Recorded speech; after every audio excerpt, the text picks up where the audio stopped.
Good morning, Miss Cheryl. How are you? Good. Good morning, Tegra. Hi, Cheryl. Well, it's 11 o'clock, so we're going to go ahead and get started. Good morning again, and thank you for joining us for our sixth informational webinar. Today, our speakers are going to talk with us about using assistive technology to help you during the COVID crisis and beyond. We're welcoming with us today Jen Mullins and Laura Hall. They both work for Michigan Disability Rights Coalition, and they're going to share with us some really invaluable information that can help you stay connected and really just be helpful at this time. Sorry, I lost what I was going to say. As we do every week, we do have captioning available. If you are using the Zoom and you click the up arrow to the right of the CC button, you can turn on show subtitles and it will caption. It'll caption the webinar for you. The other thing is that if you are joining us via Facebook Live, please share your questions and comments, and they will be read live during the meeting so that everyone can participate. And also, we will share any resources that are shared in the Zoom chat also on Facebook. And if you are in the Zoom, please feel free to leave questions or comments in the chat box using the chat function. You could also just ask when we break for questions.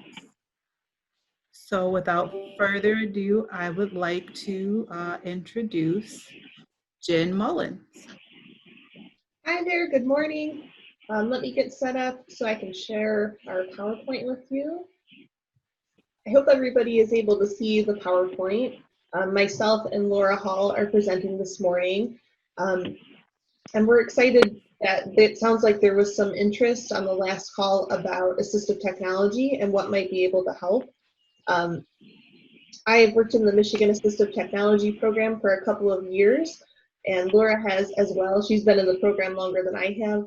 We're a part of Michigan Disability Rights Coalition, and we work in the Michigan Assistive Technology Program.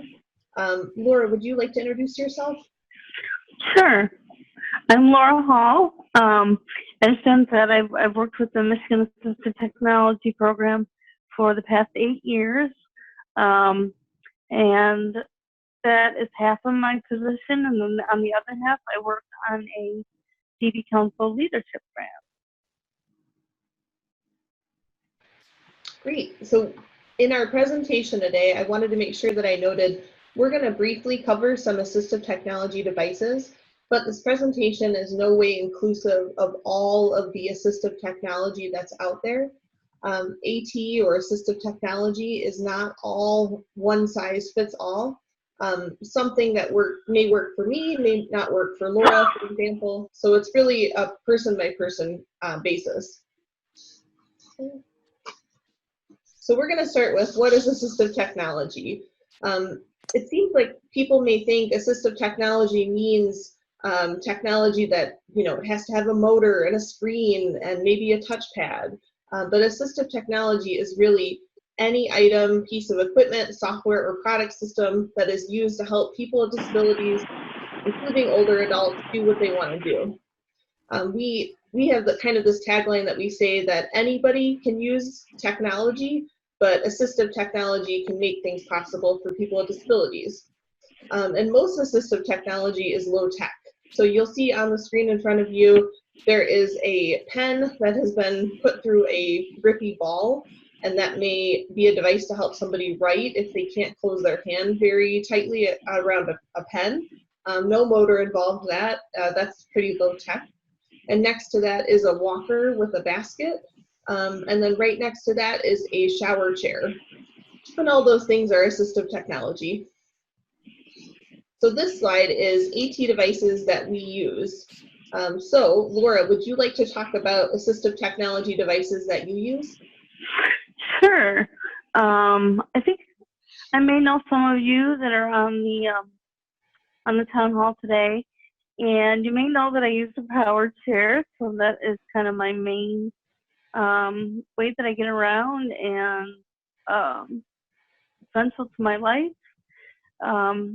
Pictured underneath the power chair is a medication reminder system, and this is one that I personally use because I take quite a bit of medication at different times of the day, and it just helps me kind of keep things organized and know when to take my medication. I use a shower chair at home, like a shower bench, reachers, adaptive tools in the kitchen, all sorts of things. Thanks, Laura.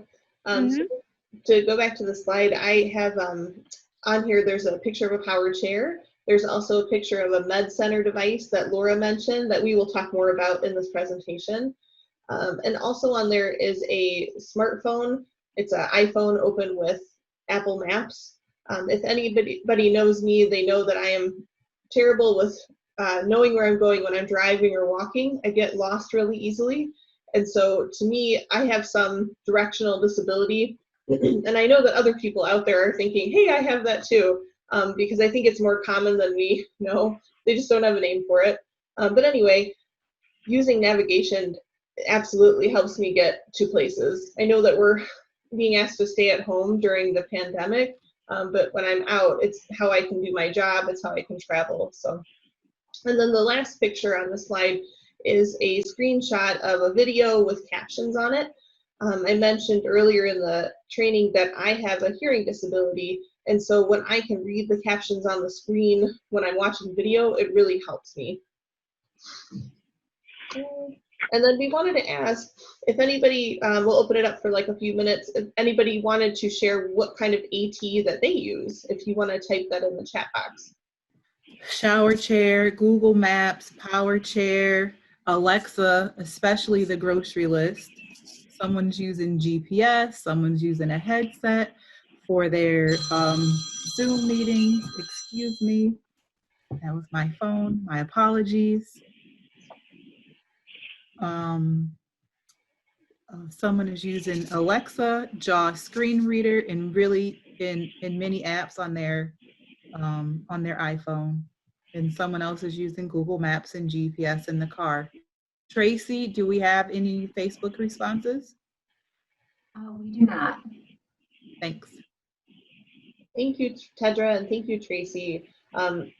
It's really great to hear the different scope of different AT that people use.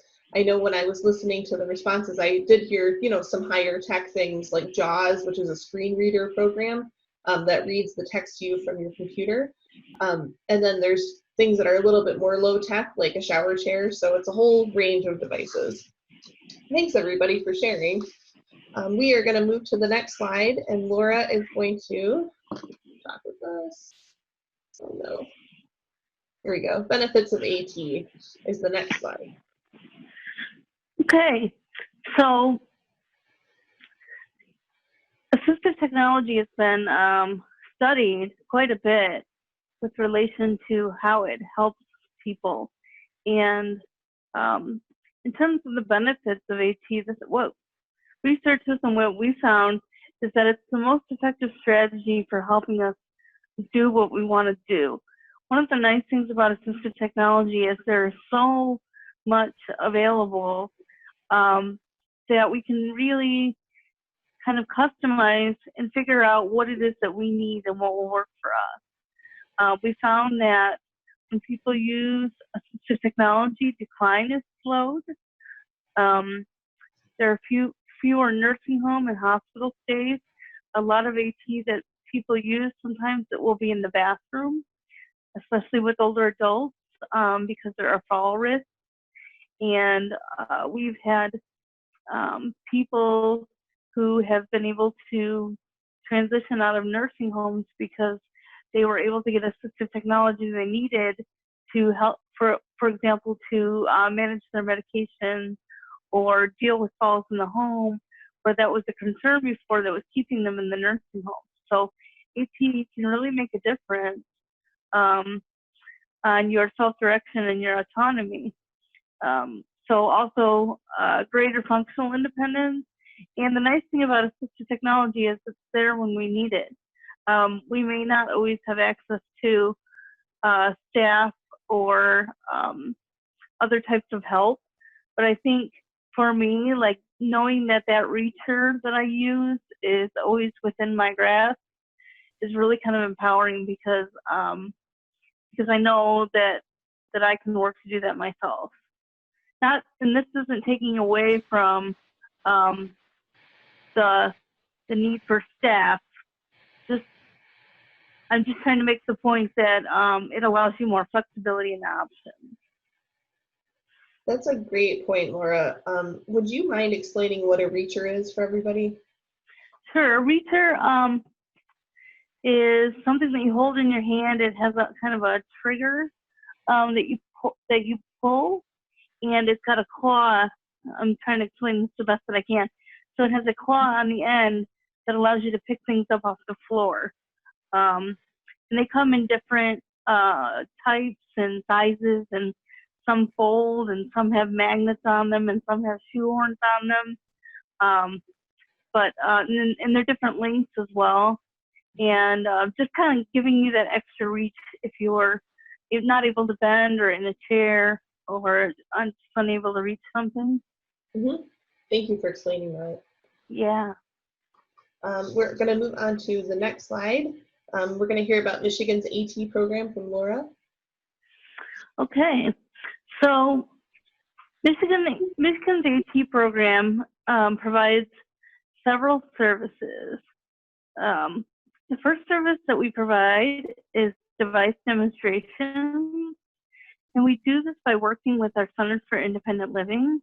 We're able to offer one-on-one device demonstrations. Typically, right now, and things are a little different because of the virus and being able to do things face-to-face. But typically, we could offer a face-to-face interaction with somebody who's trained in using assistive technology to help you look at different items to address needs that you might have, and help you compare and contrast different items so you would get hands-on experience with assistive technology so you could make a decision about whether you think it might help you before you decide to buy. And another feature of our program that's nice is that we also some loans for a short-term loan, which means that if there's a device that you really would like to spend more time with, or it's something that would be easier if you could see how it would work in your home, you can borrow that device and keep it for an extended period of time. For example, for free. Sorry, just wanted to say that all of this is free. Oh yeah, thank you. Thanks, Jen. Yeah. We also have a website called atexchange.org. I like to call this a kind of a Craigslist for disability-related equipment. That's the closest thing that I can think of to what it is. People post items that they have to donate. I'm getting some feedback here. Oh, okay. So AT Exchange is like a Craigslist for disability-related equipment, and people who have equipment to sell or donate can post them up on the site. We try to encourage people to post pictures so you can see what you're looking at. And it's a way that it connects the seller with somebody who's interested in the item so that they can connect with each other and discuss exchanging that item. Did I explain that well, Jen? Oh yeah, definitely. I will say that I looked recently at some of the posts that people have, things that they've listed for sale, and we have a couple, I think, assistive technology accessible vans that are listed.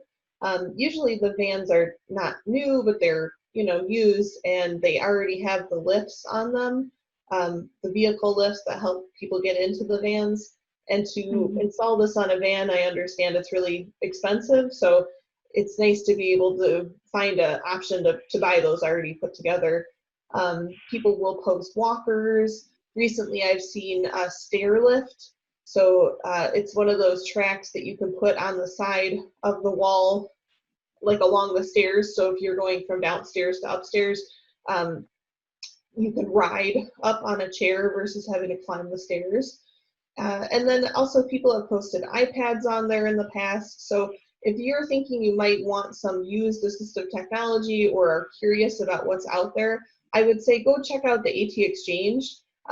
While we're home more and kind of shopping, I guess you can kind of online shop by perusing and looking at the different listings. And then if you ever wanted to buy anything, you would need to make an account, and like we said, it's free, but then you would contact the seller, and that would be between you and the seller. Thanks, Jen. Another service that we provide is our AT directory, and this is a searchable directory where people who sell assistive technology or vendors or people that provide services that are related to assistive technology can post their services on the directory, and then it's searchable. So if you're looking for example, I don't know, accessible vehicles, and you can put in your geographical area and do a search, and it will show you what vendors have signed up on our AT directory to provide those services. So just another way to kind of connect the public with the people that sell the assistive technology or provide Laura, services. we have Yes. 2 questions. Okay. One is, can you give me an example of one device that people will borrow? That people would borrow on a short-term loan? Yes. Sure. Yeah, we have I'm thinking here, we have like a device called the LiveScribe pen, and it's a pen that when you write, it tracks, you use special paper, and so when you write, it records the audio with what you're writing, and you're able to, it's great for note taking, so you're able to go back and use that special paper. You click the pen on the spot where you were doing the writing, and it'll show you, it'll play the recording from that period of time when you wrote that message. I know that is one item that has been out on a short-term loan quite a bit, because people have the time with that to see if it's going to work for them. We also have things like TV listening devices, and sometimes those kind of things you need to know whether it's going to work in your home. So those are a few examples. Does that help? If I can add, Laura, you mentioned with the LiveScribe, this is Jen speaking, with the LiveScribe pen, it records while you're writing, and you may think, like, when might that be useful? Students might find it useful when they're in classes. I teach at Eastern, and one of my students last semester used a LiveScribe pen to keep notes while I was teaching. And then whenever she had a question in her notes, she could go back to that section in her notes that she had written down, hit play, and then it would only play that part specifically, so she didn't have to go through the whole recording to try to find what we were talking about. Another way that this could be useful is if you're going to the doctor. I don't know about you all, but when I go to the doctor, I feel pretty nervous and get a little overwhelmed and maybe don't hear everything my doctor says. So I can keep notes on my LiveScribe pen and it'll record. So if I miss anything the doctor says, I have a record of it. But you're right, Laura, I think it's more complicated. It's useful, but it's one of those ones that you want to try to see if it really works for you. And it's pretty pricey, so you get to try it before you buy it. Right. And one of the other ways that I've seen it used is for folks that aren't able to maybe, take notes quickly, or even if they're not able to write, people can make, different symbols or pictures that mean things to them. I know we've had people use it that way in the past. So, I mean, it's any kind of writing that you can associate with that recording and that part in time of what's being said. So it's really customizable to how you would want to use it. Another question about the pen. How much can they hold before it gets full? Oh, they come in different sizes. I'm trying to think here. I think there's a 2 gigabyte LiveScribe pen. Jen, let me know if you know. There are a couple different versions also. There's one that's web-based, and so you would use your phone to record to the cloud, and that would be unlimited storage as much as you want to pay for. And so there's like the LiveScribe Pen 2, the LiveScribe Pen 3. We don't have this on our resource page, but what we can do is follow up with links and send them to Tedra and the council, and then maybe, Tedra, would you help us get the information out to folks if they want to look at it? I will, and Kelly Blackwell from the Disability Network in Lansing has put the link to the LiveScribe website in the chat for us. So you're awesome. Thanks, Kelly. It'll Kelly, get recorded great. as part of the record. And on that website, you can take a look at all the different versions and the different storage spaces that they come in. It sort of depends on the model that you choose. Great. And then another question from Eleanor Chang at the Ann Arbor CIL. She wants to know if you can talk about equipment or apps with speech-to-text capabilities. Is that one for me or for both of us? Or? It came during this slide. So I'm going to say it's and then Jen can assist. I know that I personally use Dragon Naturally Speaking. I have cerebral palsy and I can't type very quickly. So that's one that I use. There are app versions of that as well. And I know that I also use Siri a lot on my phone, which is the voice assistant for Apple. Who can also send text messages via speech to text. There are many others. There's a free one that is built into Windows, and I'm not coming up with the name at the moment. So Jen, if you know that, let me know. Yeah, Cortana. Cortana. Is virtual assistant for Windows. Mhm. So there are a variety of speech-to-text programs, and I think it's just sort of looking to see which one to do. Any other thoughts on that, Jen? Matt, we have a comment from the group that says Google has Hey Google. Mm-hmm. That's comparable to Siri and Cortana. Yep. That's true. I want to say, this is Jen, in Apple and Android and Windows, they have these built-in virtual assistants now. And in years past, it was kind of clunky, but a lot of them are really helpful now. I have a blog post about virtual assistants that I can share a link to, and it gives more information. But then we also have information about how to set your settings on your phone. So not only would Siri, for example, the Apple assistant, read text to speech, like read the text out loud, you can also use your voice to send a text message. And so we can send more information about that because it is really useful, especially if you don't read or you don't read so well, to be able to use the device that you have in your pocket to communicate with people. Do we have any other questions, Tedra? Not at this time. Keep going.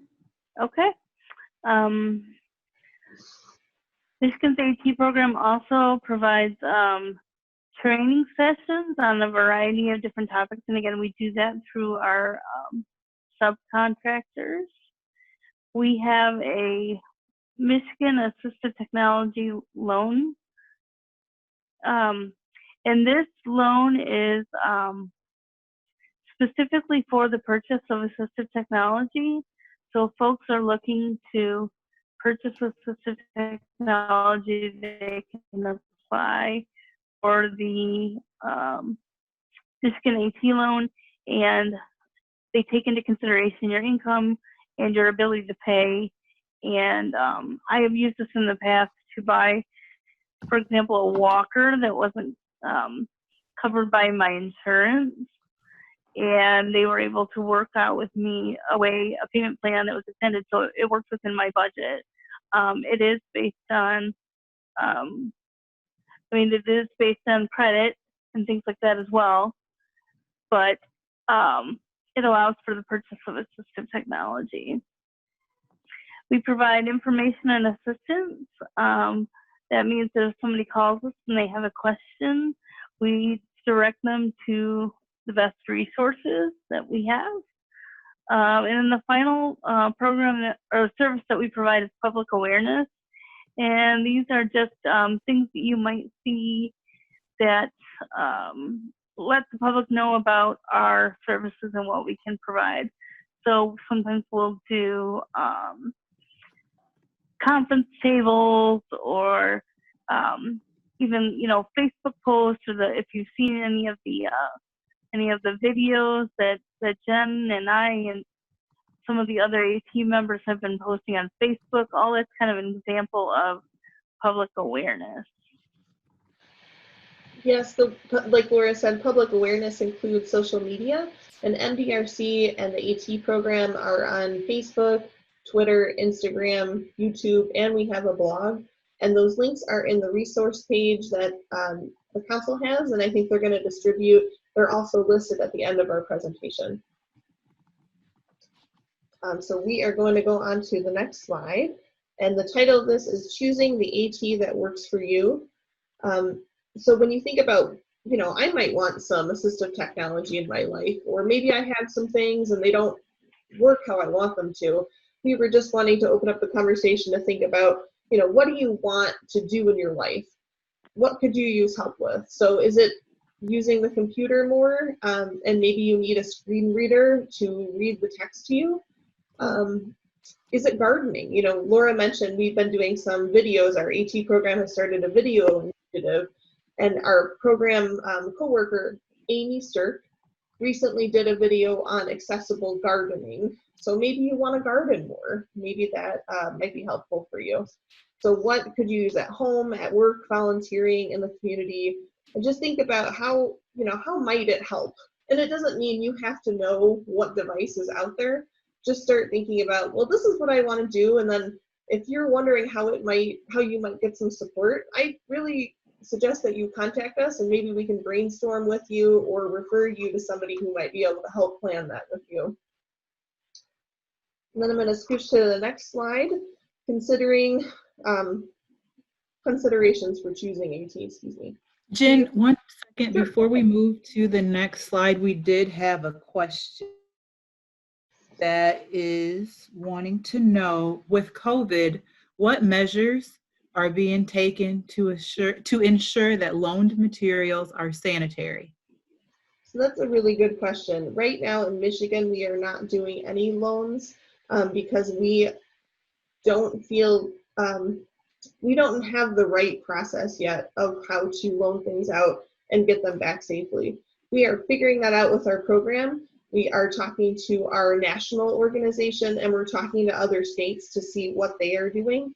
But currently, we're not doing loans. When we start to do loans again, because I know this pandemic feels like it's going to last for forever, and it's going to last a while, but we're still going to be able to do things within it. So have faith in us and have a little bit of patience. But then we will communicate that information when we have it. Thank you, Jen. Sure, of course. I'm glad some folks are interested in loans. That's wonderful. So just considerations for choosing AT is our next slide. So you start with a goal, you research your device options, and then you think about your environment. So will this huge piece of AT fit in my house comfortably? No. Is there a solution or a different option? Maybe. Then you review your resources. So You know, maybe you can't afford it, but maybe you can get an AT loan, or maybe friends and family would want to do it for a birthday present for you. Or if you're using it for work, Michigan Rehabilitation Services might be able to help purchase it. But anyway, this is just kind of a planning tool. If you want to think through any of this with us, please feel free to contact us. I'm going to scooch to the next slide. Oh, was there a question?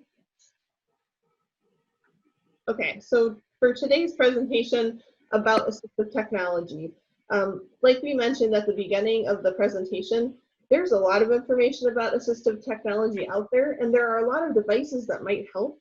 But we're kind of narrowing the scope a little bit to 3 sections today, which is going to be for managing medications, for memory and reminders, and then Laura is going to talk about the awesome stuff that she knows how to use with Amazon Alexa.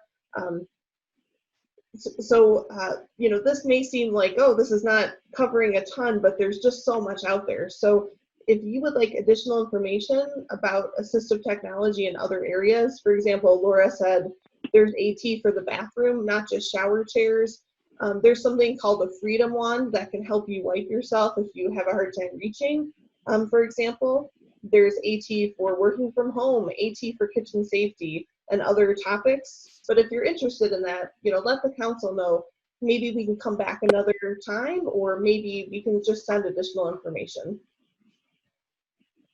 We're going to the next slide. We are talking about AT for managing medications first. So you can see, or on your screen, there's the word Simple Organizer. There are a couple different medication boxes here. There is a 7-day pill box. So every one of those days has a box where the pills go, and it's all connected so that you can keep your medicine. You can set it up, or somebody can set it up for you in the beginning of the week. And then you just need to be able to take your medicine every day, but it's already set up for you. Then there's ones that are good for a 7-day, but it includes morning, noon, evening, and bedtime. If you have medications that you need to take at different times throughout the day, that can also be set up. There's another picture of something called a timer cap, and it has an LED countdown in the lid of the pill bottle. So what would happen with this is you would take your meds, and then it would reset to when you need to take your meds again and remind you. But that's just built into the pill bottle lid, so that's in there by yourself. You want to ask yourself, when you're thinking about what AT might be helpful to taking medications, how much support with remembering medications do I need? You want to think about your vision, your hearing, your memory, your hand strength. Okay. I'm going to head to the next slide, which is pharmacy services. So many pharmacies will offer to package your medication by doses if you ask. So on the previous slide, there were pictures of medication boxes that you fill yourself. You fill them all up with your medication for the week, or a staff fills them, or a family member. But with pharmacy services, they'll fill it up for you. They'll kind of make their own disposable one. And these are usually offered at no additional fee. You just have to ask for it. Amazon also offers a pill pack by Amazon. On the right hand holding a package that says 8 a.m. Monday, March 26th. And then it lists 4 different medications. You would get a little packet like that you tear off whenever you need to take your medication. So it would be all laid out for you. The single packs like these are easy to travel with. So you could bring, if you were going to take it at work, you couldn't take it at home. You're taking it at work, it's easy to keep in your pocket and throw the wrapper away versus having to bring a container with you and then take it home. And then also pharmacies will offer labeling in large print, Braille, and in different languages. But a lot of people don't know that, and pharmacies don't necessarily advertise for it. So we're trying to share, you know, hopefully you can get the things that you need, you just have to ask for it. And some pharmacies, now with the pandemic, will even mail you your medications, so you don't have to try to arrange transportation to go in and pick it up, but you have to ask for that. Jen, on the previous slide, there was a question about audio options for those with hearing limitations. Is there, so I'm guessing that means like with the timer cap, is there a mechanism that will tell you audibly? Yeah, so the timer cap has I'm sorry if I didn't explain this. Thank you for bearing with me. The timer cap will alert you by an audible noise, so you'll get like an alarm.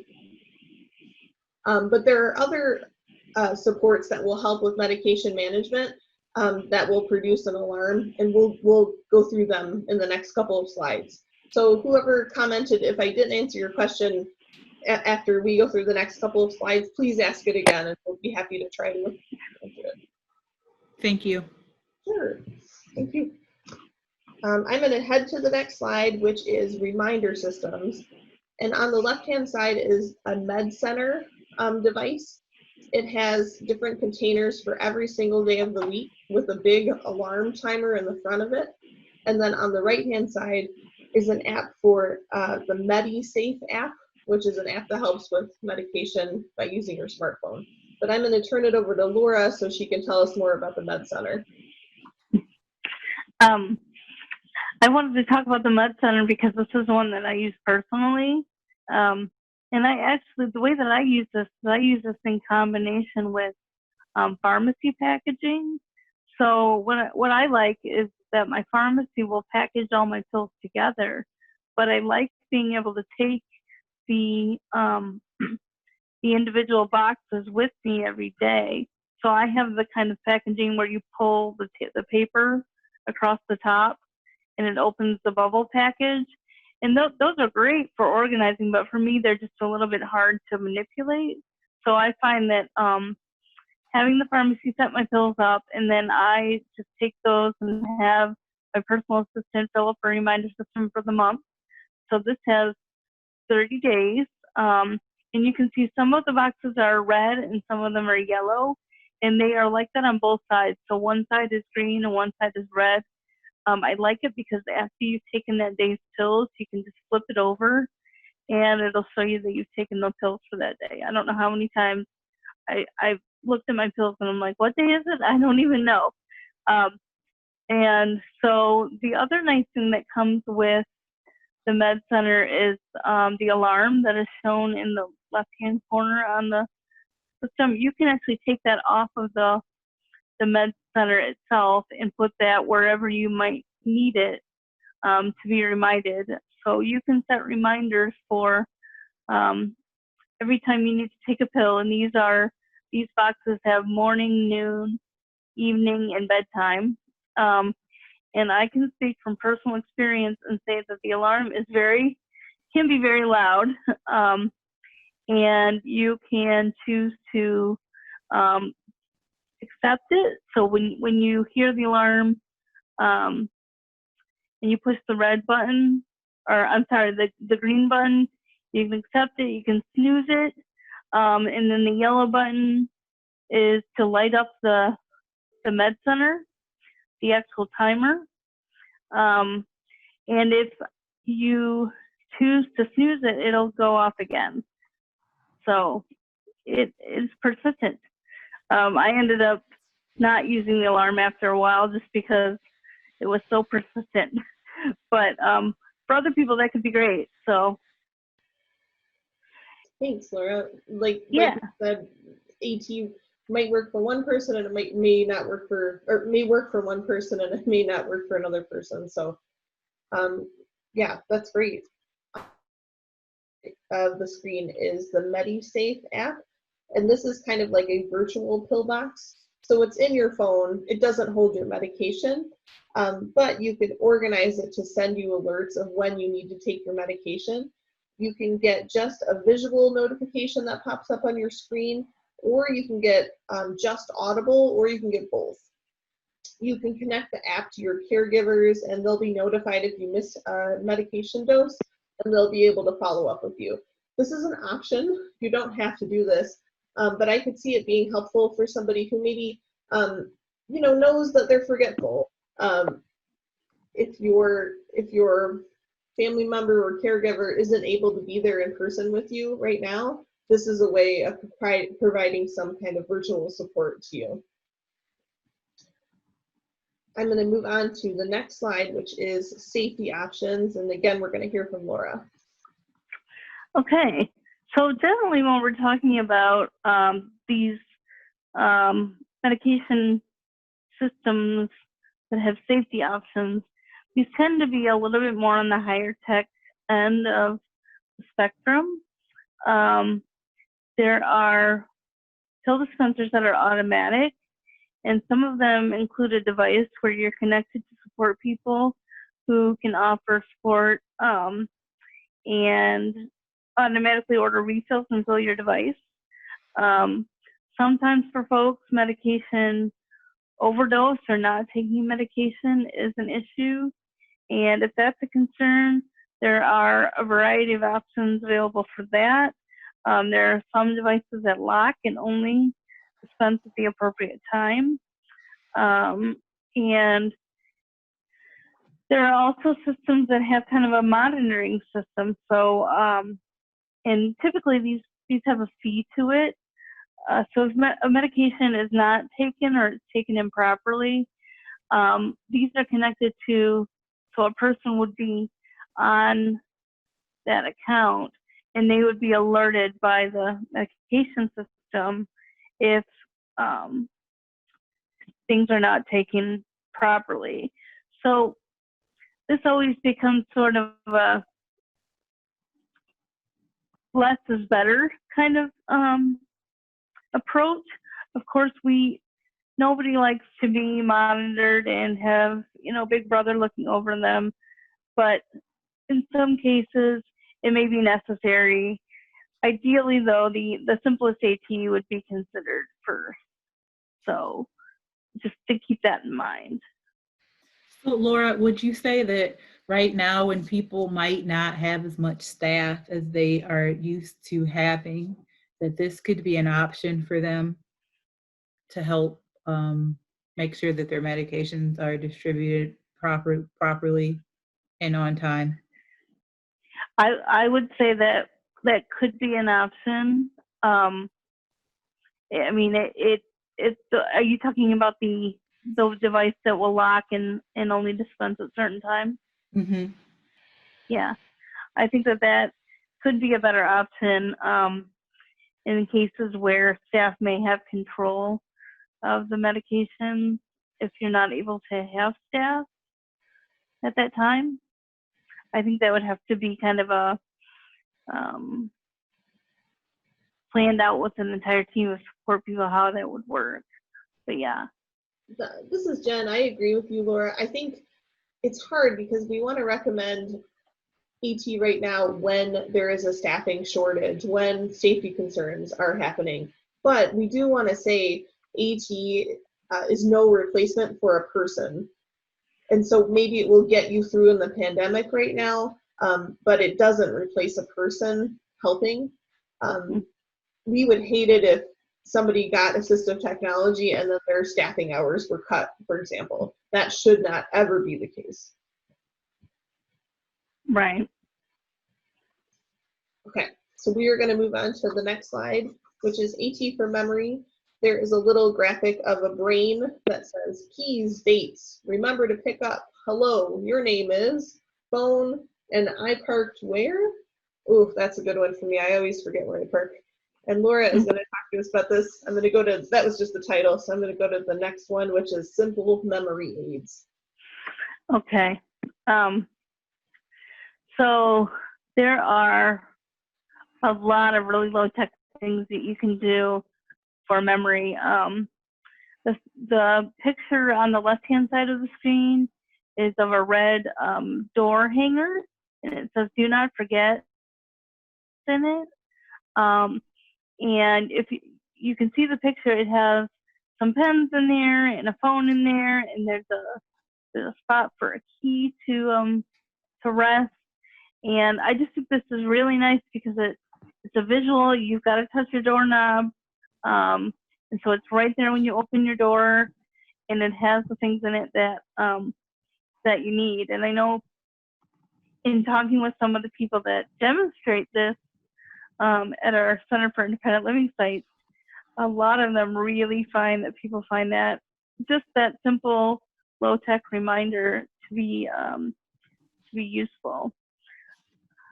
Post-it notes, again, that's another really simple thing that you can write a post-it note.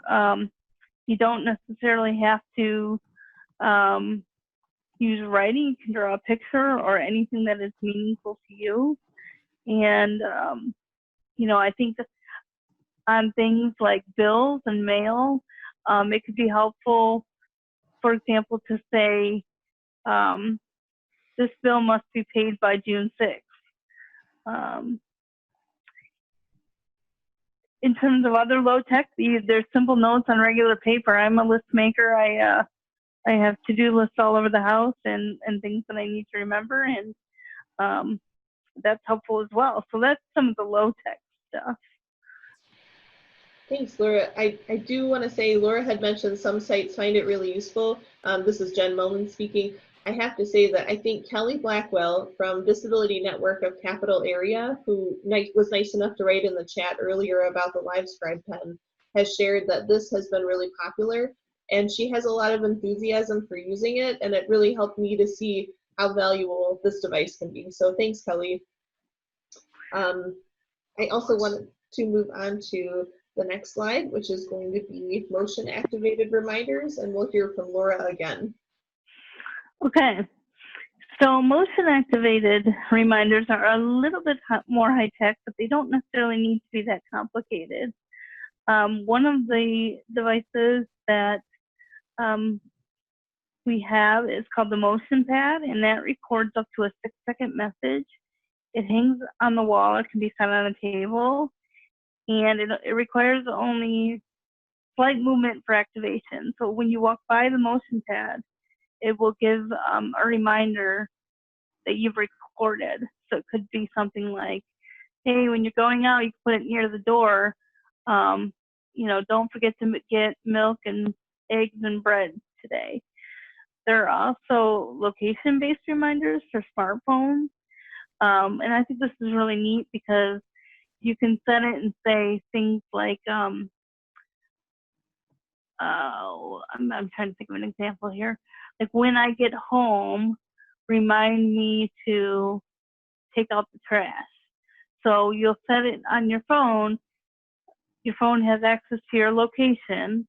Once you hit that location, your phone will automatically come up with a reminder that says take out the trash or whatever you set it to do. I think it's really neat that you could ask your phone using one of the voice assistants, for example, hey Siri, when I get to Kroger, remind me to pick up milk. Super cool. And you can also do this with Amazon's Alexa, and that is through a function called routines. They have set up so that you can set, you could tell it when you're in a certain location, and sorry, I'm going to restart this a bit. So Amazon Alexa is connected to your smartphone as well through an app, and you can set your location in the app, and when you get to a certain location, you can have Alexa do something, say a function. So it could be like when I'm in the house, when I get in the house, have Alexa remind me that the crock pot is on, for example. So lots of cool things that you can do with location-based reminders. Thanks, Laura. Laura and Jen, is there a place, or do you guys offer a training if people have a smartphone or they have some of these other, like I have a smartphone, I have an iPad, but I'm not tech savvy enough, let's say, to set up my location. Is there training opportunities for that to happen? Is there like a class that you can go to, or is it something through one of the training sessions that you all provide for people? That currently isn't. I know some of our subcontractors are, like Kelly, for example, at Capital Area, CIL is very well versed in Apple products, so you could get potentially some support at your Center for Independent Living. I know that the Apple Store is also really helpful in answering some of those questions and helping you figure those things out. And they offer classes in store and online, I believe. Jen, is that correct? Do you know? Yes. I also wanted to say that training about how to use your assistive technology is specifically, we share information that might help people, but we are not like occupational therapists that know exactly how AT is going to help you based on an assessment they have done with you. So we recommend reaching out to professionals. Sometimes getting an evaluation from a professional might help you go to your next step in getting training. Something you could also do is check out our AT directory. It's linked on the resource sheet, but you can search by zip code and you can click training or education about assistive technology, or search by keyword, and you may find trainers in your area that may be able to help train you on how to use your device. Great, thank you. And we have a question. Does Alexa work with persons who have a speech impediment? That's such a good question. I think that is kind of the same that it is with speech to text.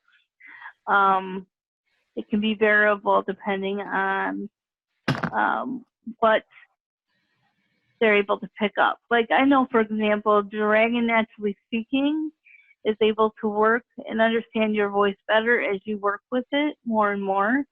However, Alexa, I think, is more of a just recognizes your voice and what it says. So I know that sometimes Alexa can be difficult for people that have speech difficulties. Hello. Hello. Can I say something? This is Sue from the Chaldean Community Foundation. How are you? Good. So yes, I know when you say that, we have a very difficult time with even getting Siri doesn't recognize an accent, and so you're trying to say someone's name, and it's so very hard. So yeah, it does not work unless your English is very, very well. So I mean, it really doesn't understand the name. In fact, we've had some of our clients that are Middle Eastern have to kind of put in the name phonetically the way their accent says it. Yeah, unfortunately, I think some of that technology hasn't progressed to the level that we would like it. And again, I think sometimes when we are talking about technology that's related to communication, that's another one of those areas where it's often a good idea to get an assessment from a professional, like speech and language pathologist. Those are folks that are really well trained in knowing the options that are available for folks that need to communicate in different ways. So this is Jen. I also wanted to share, some companies are doing initiatives to try to understand specific speech patterns from specific populations. I know that Google has a project right now where they're asking, unfortunately not paying people for this, but they're asking people who have Down syndrome to call in and donate samples of their speech so that they can adjust their algorithm. I'm not a fan that it's just people who have Down syndrome. I feel like that's, I think Google needs to think about this in a different way and think about it in a more inclusive way. But I think that's happening because there has been demand and advocacy from, Down syndrome organizations that serve people who have Down syndrome. So it seems like, the council promotes being advocates, and I think that the more that we tell tech companies that we need better from them, the more that they're going to feel pressure and hopefully change in the future. great point, Jen. Thank you. Sure. We are going to go on to the next slide. The title of this is called Remembering Phone Numbers. On the left-hand side of the screen, I wanted to say a quick note. There is a phone and it has pictures of people up at the top and then very large buttons that are high contrast. So the digits are white and the button is black. So it might be easier for somebody who has low vision. This phone may be great for somebody, but maybe somebody doesn't want to buy it. and then have to try it and then return it. This would be a really good device once we start doing short-term loans again, to see. A lot of the sites that we work with have phones in their inventory, tons of corded phones that have all different types of buttons. Some of the buttons only have pictures. So if it's harder for you to remember phone numbers, you can click someone's picture and it calls them. But you never know if it's going to work for you or not. So this would be a great device to loan. On the middle of the screen is an Apple Watch on someone's wrist. And then on the right-hand side of the screen, there's a smartphone with contacts with people's picture. So there are a variety of devices that can help you if you have a hard time remembering phone numbers. Sometimes just clicking on someone's face on a smartphone can be great. You don't have to remember their phone number. It feels like with smartphones, a lot of us are forgetting phone numbers. Maybe that's just a sign of the times. But it seems like when you have a visual support to be able to click on it, if you can see it, that's going to help you. And like Laura has said, a virtual assistant like Siri or Google, when they're able to understand voice, would be helpful also. So you can say, call my mom, versus having to type in your mom's phone number or touch a screen to try to touch your mom's picture. And then I'm going to move on to the next slide, which is voice recording devices. There are a number of digital recorders that are available, and most smartphones have a digital recorder built in. You can record messages of things that you need to do or information that you need to have on hand. You can ask your virtual assistants to record something for you. And there are other devices, like one called the Go Talk One. You push a button and it can record one message. This could be great for people who maybe are deaf and somebody's trying to talk to them, and the person who's trying to talk to them doesn't read sign language. So maybe they could pull out their Go Talk from their pocket, hit the button, and the button says, "Hi, I'm deaf. Can we figure out a different way to communicate? Or can you write down what you want to say to me?" This is really helpful for people right now during the pandemic. A lot of us are wearing masks, right? And for people who lip read, who are deaf and they lip read, they read your mouth when you talk to them, it's really hard for them to be able to lip read right now because all of our mouths are covered up. So if somebody's confused in a store and they don't know what's going on, people are wearing masks, they're not getting the information, I could see somebody being able to hold out a Go Talk or use a voice recorded message and say, "I'm deaf, I can't see your mouth, I can't understand what you're saying, let's figure out a different way to communicate." And that could really help. I think people are a little bit short-tempered about wearing masks right now, and it can be really scary for people. So this assistive technology could be especially helpful right now. And I'm going to move on to the next slide, which is devices for finding your things. The device on the left is a remote, and it has 6 little tiles next to it. So with this remote, what you would do, you would program it. It's programmed. So on the left-hand side, for example, there's a black little tile and it has pink lines on it, and then on the remote, there's a pink button. So let's say you stick the pink button on your TV remote, and you can't find your TV remote. Maybe you can find the remote to the finder and hit the pink button, and an alarm will go off to show you where your device is to help you find it. It's just so that you would be able to find things that get lost easily. Some people might put this on their phone, their cell phone, and then maybe leave this mega controller on their countertop so they always know where it is. You can also do this with the tile mate. Some people use the tile mate. I have a coworker who even put a tile on her dog to make sure that she would know where her dog was. You use it with the app. So you open the app and then you can click where the tile is to find out, and it'll make a chime or an alert noise so that you know where it is. You could also use this with wallets, purses. It just depends on things that might go missing or things that you misplace pretty easily. And I'm going to move on to our next slide, which is use virtual assistants to remind you, and we're going to hear from Laura again. Okay, well, we've talk about virtual assistants a little bit throughout this presentation. So this section is going to focus a little bit more on what virtual assistants can do. They can do anything from reminding you to take your medication to watering your plant. The nice thing about virtual assistants is that you're telling them what to remind you of. So it can be whatever is significant to you. We've referred to a few of these already, but just to clarify, there are several different types of virtual assistants based on the company that they're associated with. So for Amazon, it's Alexa. Apple uses Siri. Android uses Google. Samsung uses Bixby, which I don't have any experience with that. And Windows uses Cortana. And so depending on what type of mobile device you use or other tablet, you may work with a different assistant.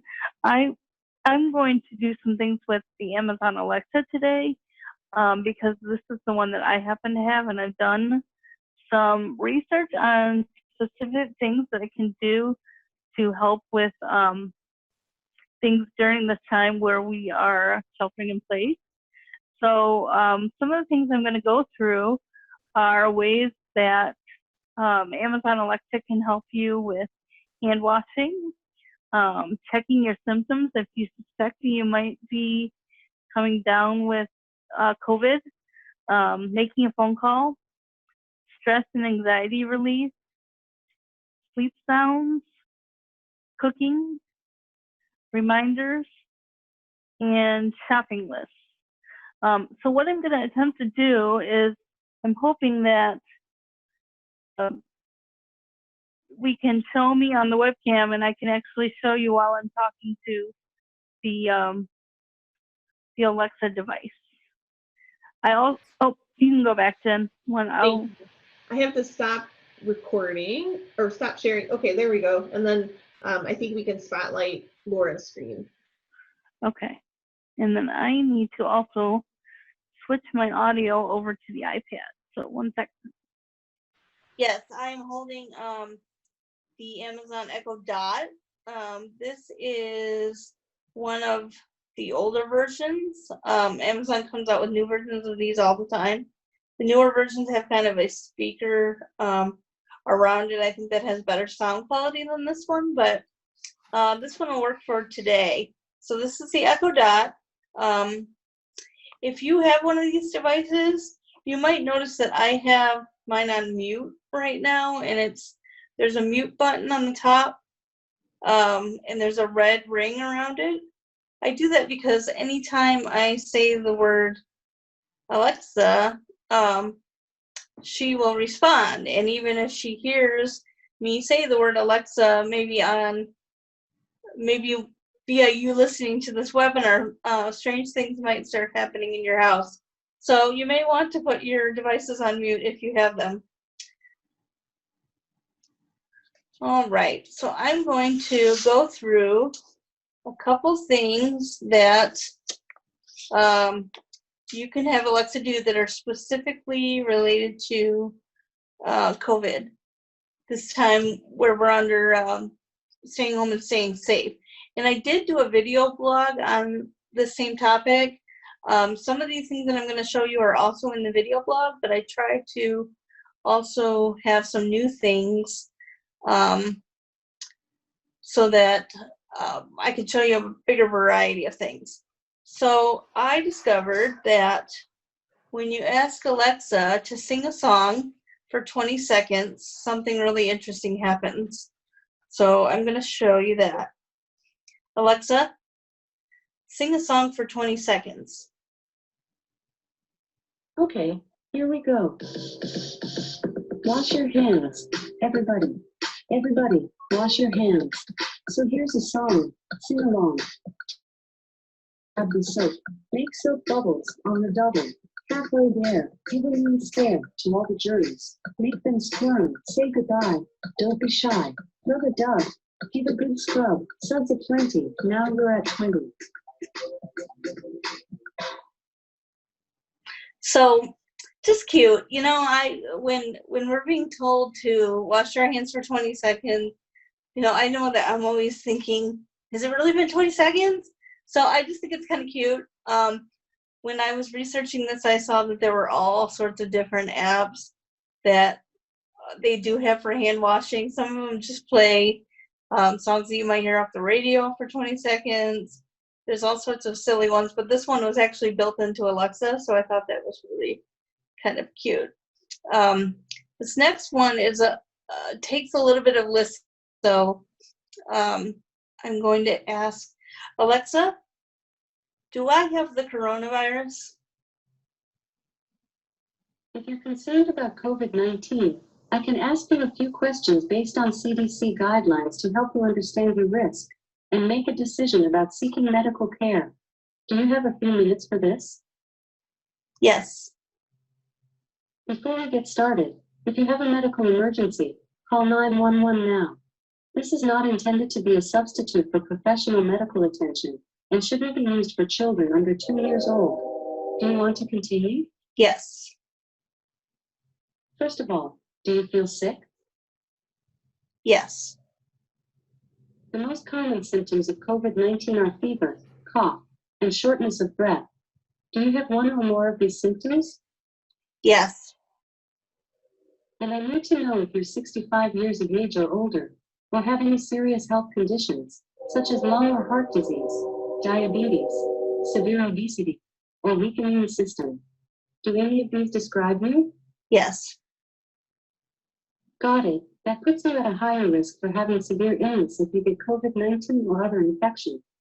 CDC guidelines recommend you call your doctor within the next 24 hours.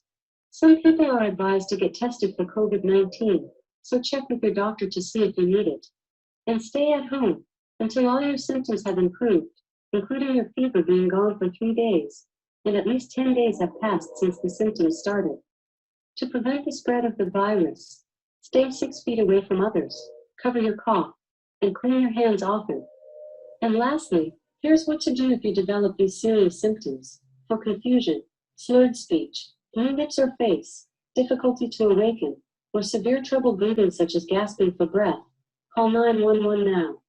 For constant or severe chest pain, feeling too weak to walk, trouble breathing that's more than mild, or ribs pulling you with each breath, go to the closest emergency department now.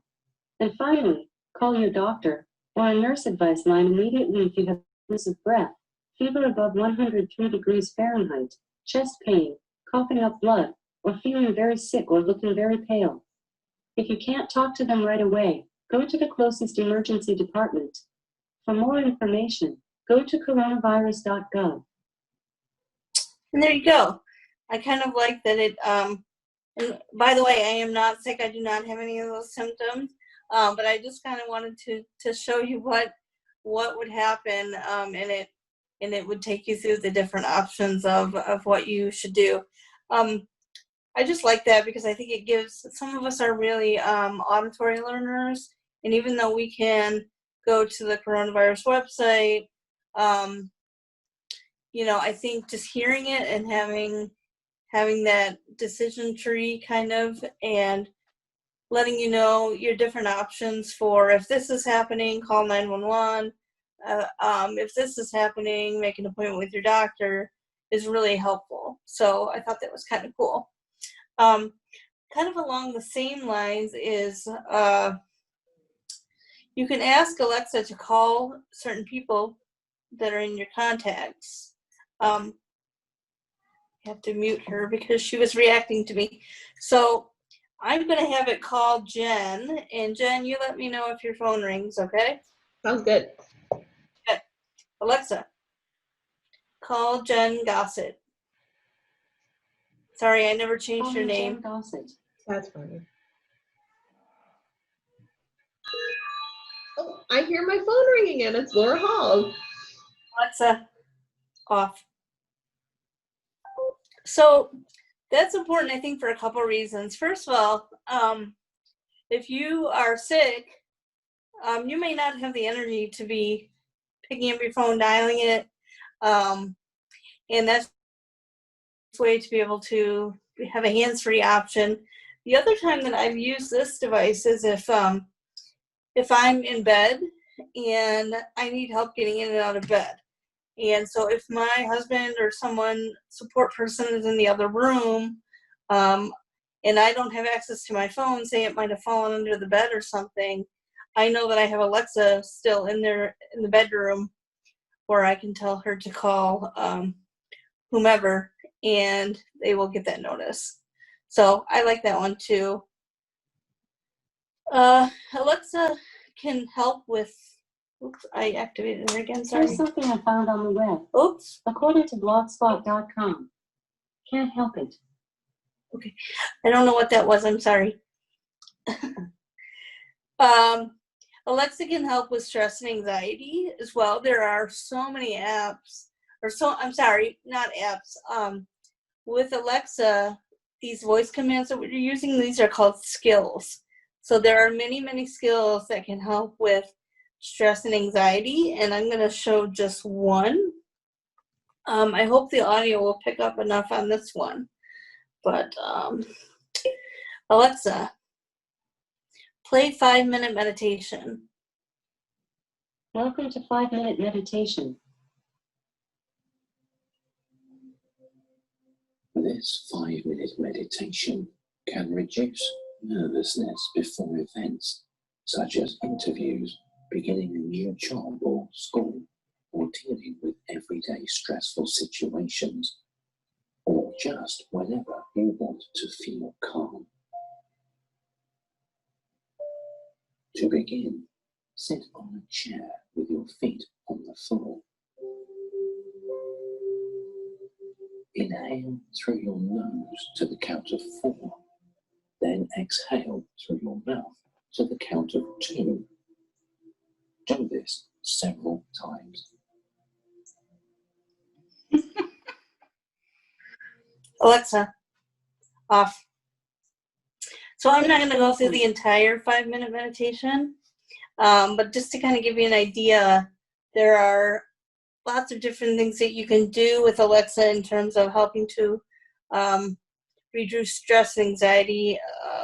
She can play sleep sounds. If you like sleeping to the sound of the ocean, you can say, Alexa, play ocean sounds. All sorts of different things. And in the resource guide that we're sending out with this presentation, I have a link to the place where you can kind of browse all of Alexa's skills. So you could type in something like relaxation or stress relief and kind of see all the different skills that are available. Some of these are just a few examples. A lot of people, now that we are at home more often, are cooking, and one of the nice things is that Alexa has abilities to help us with our recipes.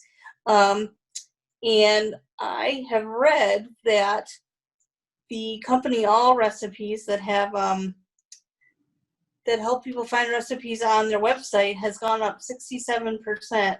New users are using that. 67% of new users are now using All Recipes because they're at home during the coronavirus. And Alexa is connected to All Recipes, and I'll just kind of show you how that works. Hey, Laura, this is Jen. We are just running a little short on time, so. Oh, I'm sorry. No, that's fine. This is fantastic. Your video is linked in our presentation, and maybe we could also post it in the chats. And in your video, you show how to do that. So I just wanted to go back to our PowerPoint. Very sorry to No, that's okay. I lost track of time. You were in your flow. You were enjoying it. I was having fun. Good. The next, and my screen is showing. The next slide is Laura's video blog, and then the slide after that is questions and evaluations. If you have any questions, you can type them in the chat. Though we are running low on time, maybe we can get back to you. We will, if you have a question we don't answer, we will get back to you with answers. But if you could, please respond to the link in the chat to answer our evaluation questions. Your responses help us continue our work. You let us know if we're on the right track, and then you help us show our funders that we're doing the kind of work that they want us to do. So if you could fill out that evaluation, that would be so helpful to us. Thank you. I'm going to switch Jen? Oh, go ahead, Tedra. No, I was going to say, if you or Laura could put the link to the video app, that way people can access it, that would be great. Yes. I will do that. I think I can turn it back over to you. And Laura and I think we both just want to say thank you so much for having us. So as everyone can see, Laura and Jen provided their contact information as well as lots of ways that you can find out about the AT fund. I have been putting the link to the survey. I posted it twice, Jen, before you posted it. And so hopefully people will have completed that survey. We want to just leave time. Is there any questions for people? Do people have any questions? And there is one in the chat talking about CLS, or not CLS, I think you mean CIL. Is the CIL in Oakland County part of the AT program? Are they one of your subgrantees? This is Jen. I can answer that. We don't currently work with the Disability Network of Oakland and Macomb, but we do have different partner places that we work with in the area. So if you contact us and you're looking for something specific, we hope we can get you connected to whatever you're looking for. Great, thank you, Jen. Sure. Just a couple of things as we wrap up today. We wanted to let everyone know that next week's, the topic for next week is on person-centered planning questions. And we have some tools. We have a presentation on some tools that you can use now to kind of help answer some of those questions and help you plan for life right now as we go through these uncertain times. So our presenters next week are Angela Martin from the Michigan Developmental Disabilities Institute, and Jenny Turner from the University of Missouri, Kansas City. She's a national voice on these the tools that we're going to introduce to everyone next week. And the PowerPoint is going to be, it will be available. And I wanted to let everyone know that every week we say that we are building a website where everything will be housed. And the website is complete. And I am going to post the website in the chat. Hooray, that's wonderful. So our friends and partners at the Michigan Developmental Disabilities Institute were so gracious to build a website that has the recordings from each week, as well as the resources that were available, that were part of that presentation or that webinar. It starts from the most recent one, and if you scroll down, it goes all the way back to the very first one, which was our listening session.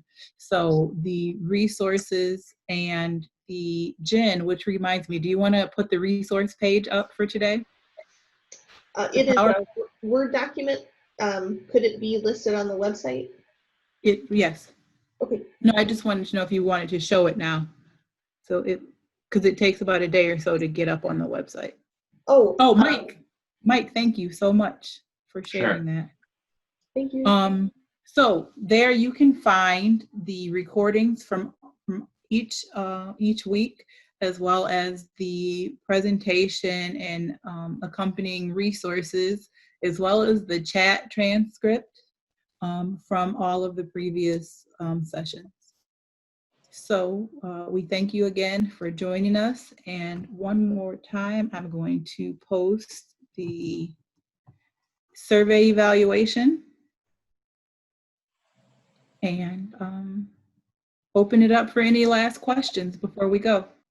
Someone is saying, Jen, that the do not forget door hanger is great. We have a few clients that definitely need that. Where can folks get that? So you could find that on Amazon. We encourage people to be a smart shopper and kind of Google search it. But on our resource page that was shared and will be on the website, we have a direct that online. I have a question. I use and I put.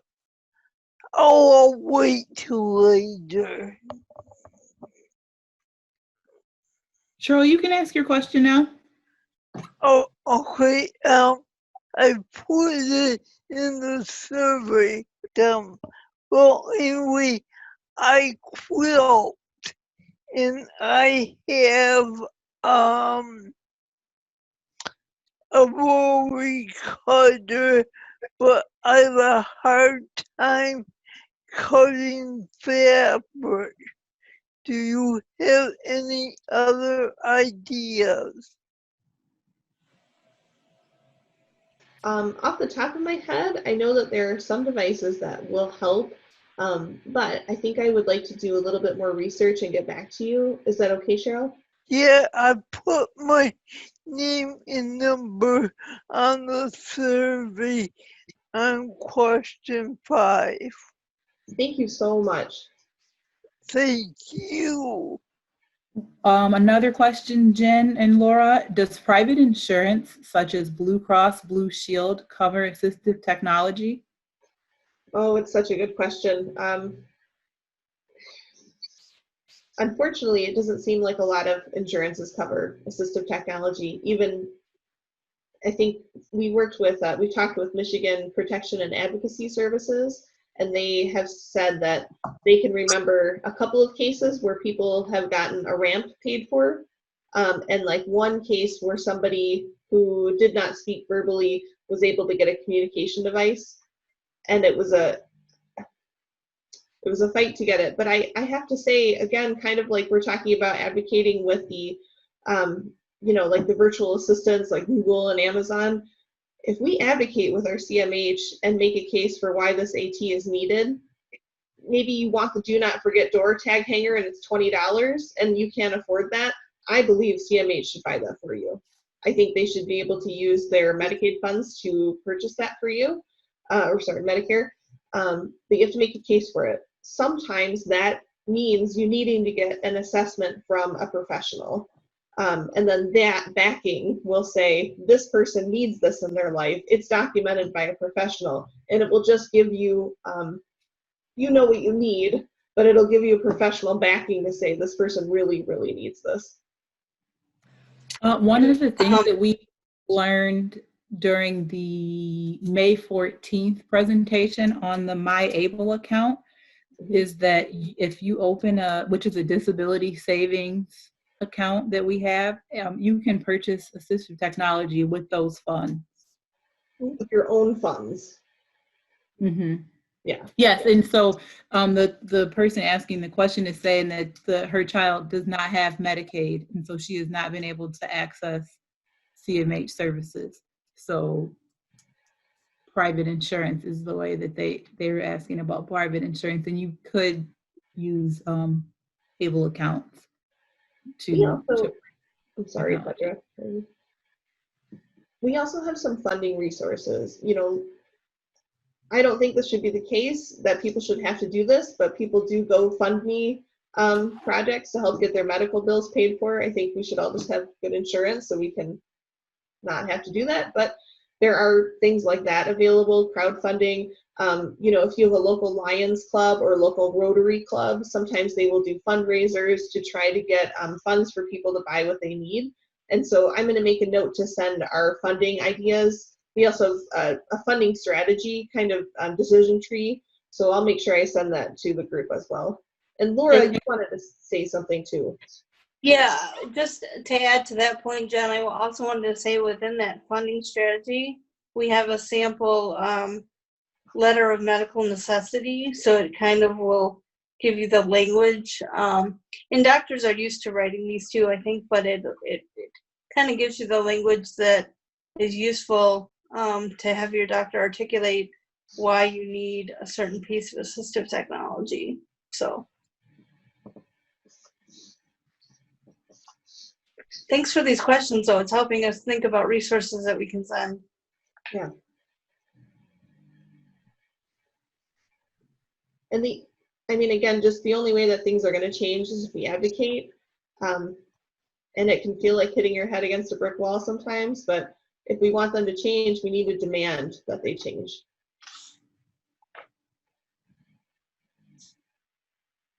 It looks like there might be some more questions in the chat.